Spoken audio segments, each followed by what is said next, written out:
있습니다.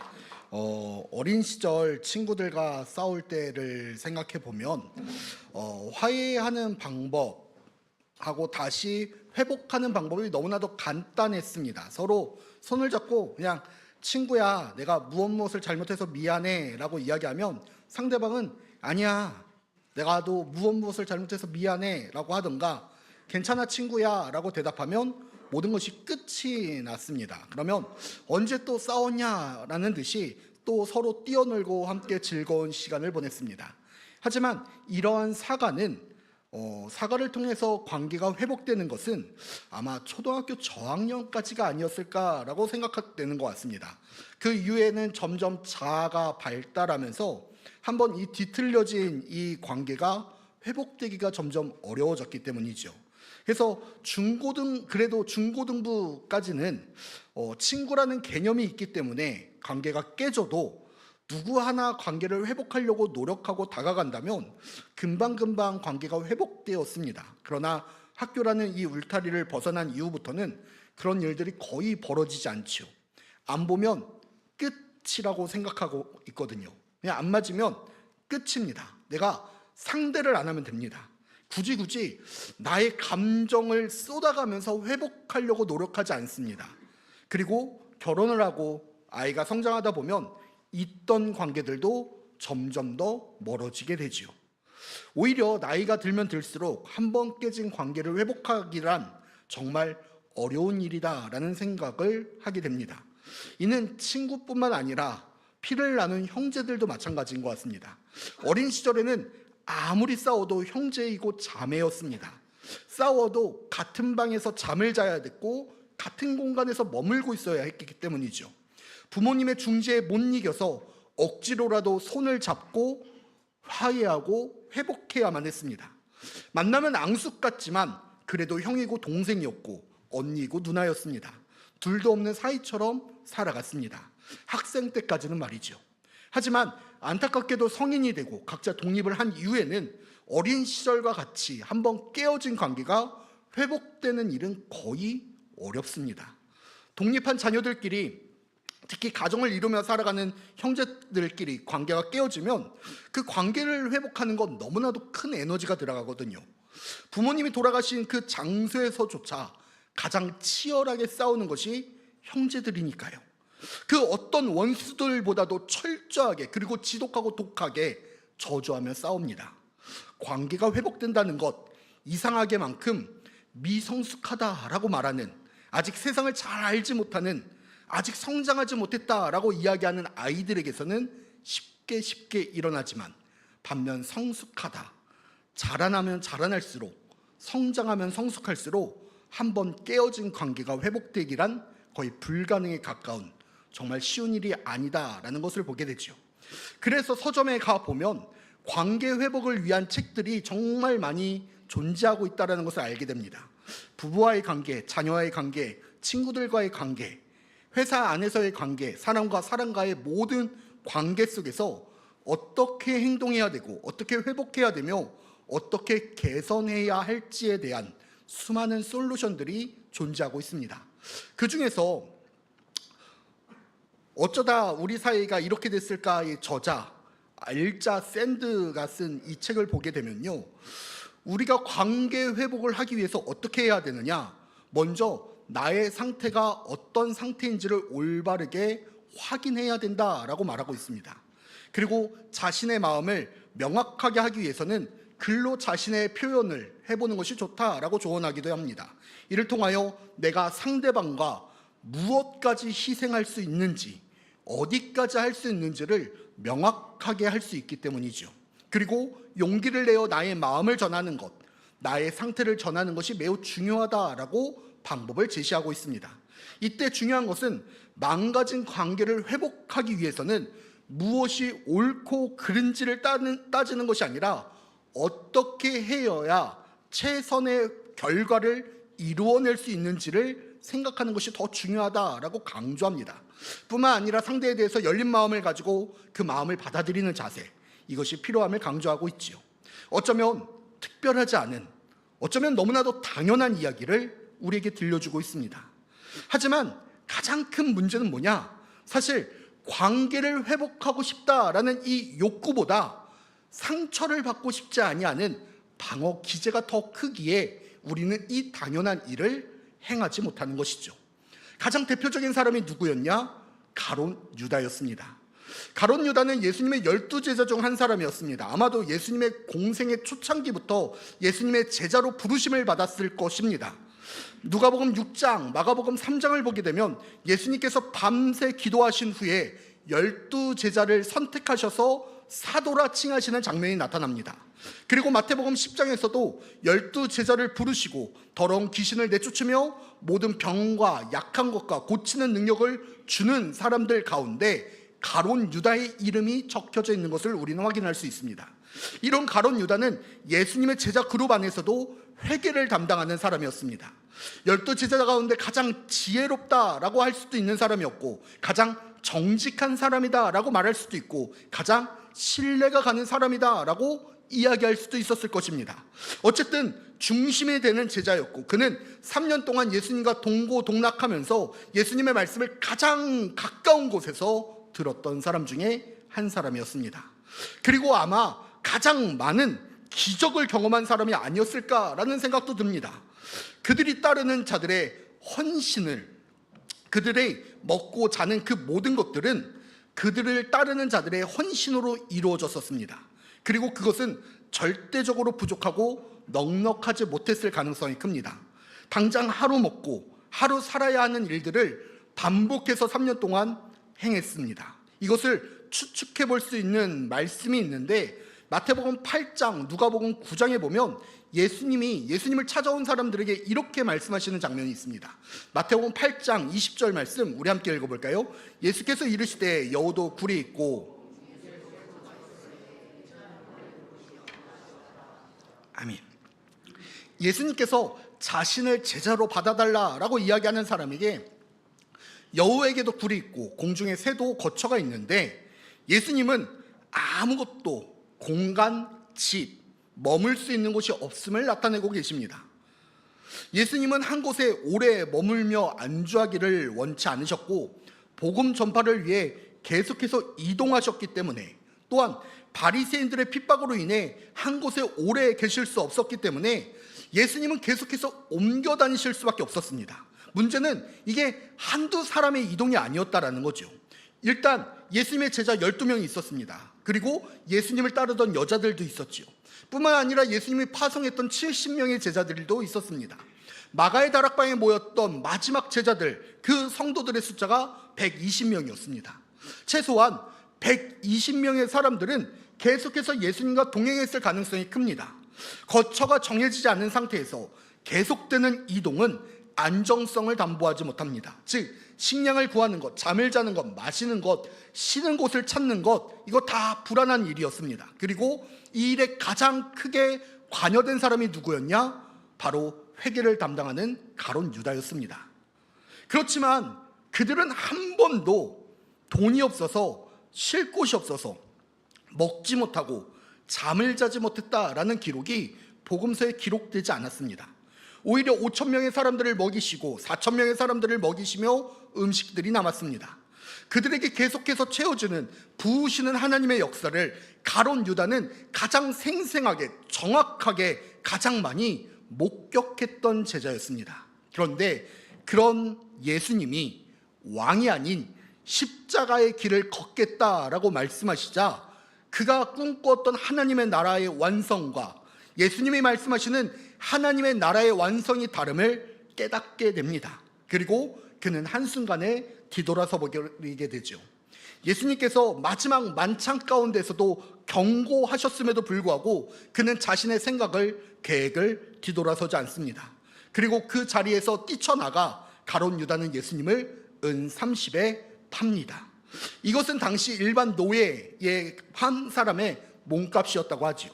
그렇게 예수님은 제사장들에게 팔리시게 되었습니다. 이렇게 예수님과 유다의 관계가 깨어지게 되었습니다. 그리고 나서 유다가 했던 선택이 무엇이었냐? 자신이 판 돈을 다시 제사장들에게 갖다 주는 것이었어요. 분명 후회하는 행동이었지요.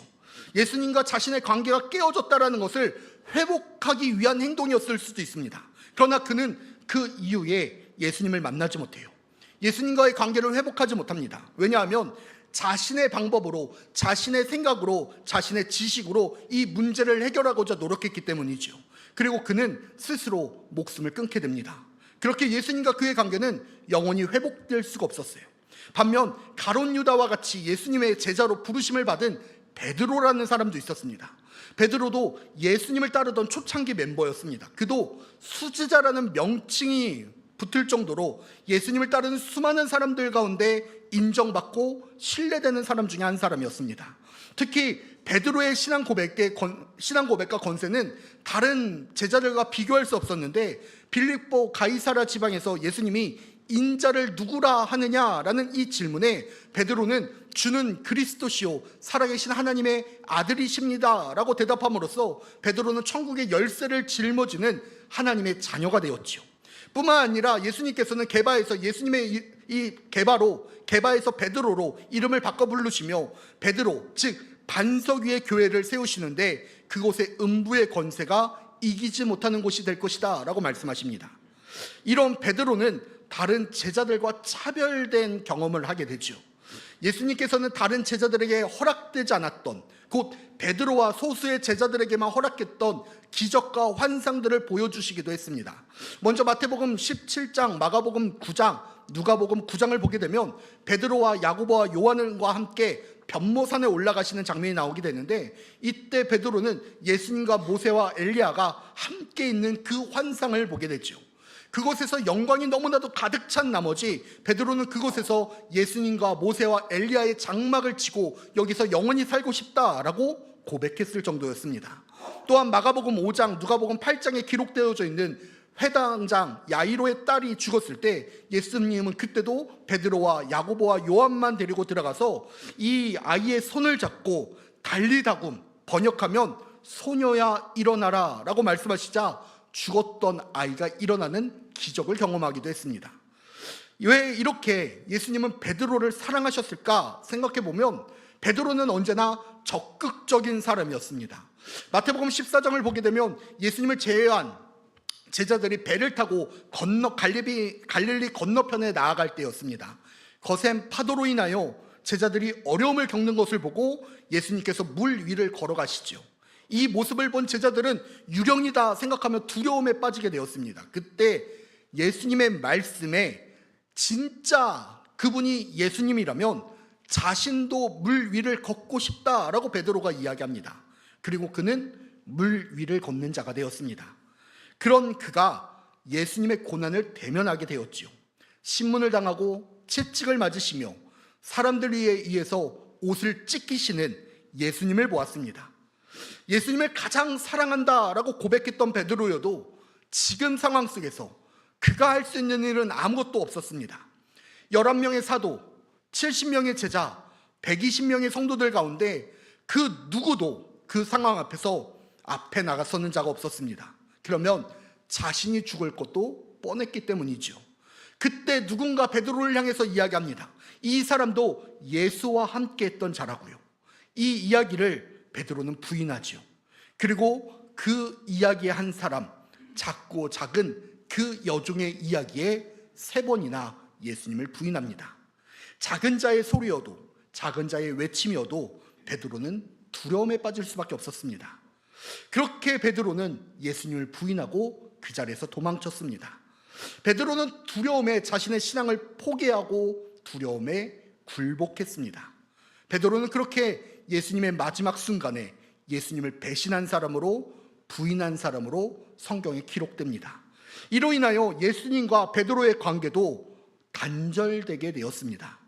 관계가 회복되는 것이 불가능해 보였습니다.